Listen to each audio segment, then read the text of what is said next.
আসসালামু আলাইকুম প্রিয় দর্শক। মৃত্যুকেও একদিন জবাই দেওয়া হবে। পৃথিবীর সব বিষয়ে মতপার্থক্য থাকলেও একটি বিষয়ে সবাই একমত, আর তা হচ্ছে মৃত্যু।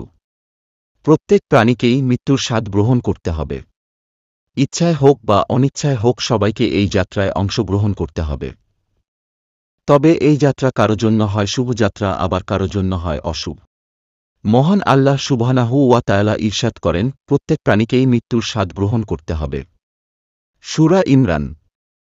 ফিরে দেখা বাবরি মসজিদ। এমনকি মৃত্যুর হাত থেকে রেহাই পাবে না।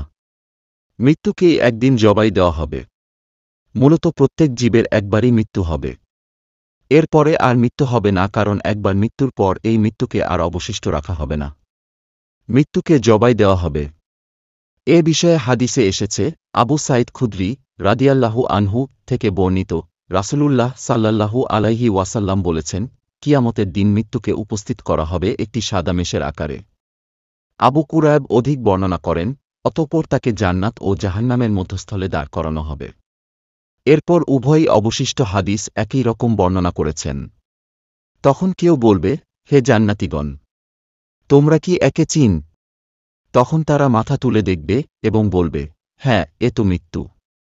বর্ণনাকারী বলেন, অতঃপর বলা হবে, হে জাহান্নামীগণ, তোমরা কি একে চিন?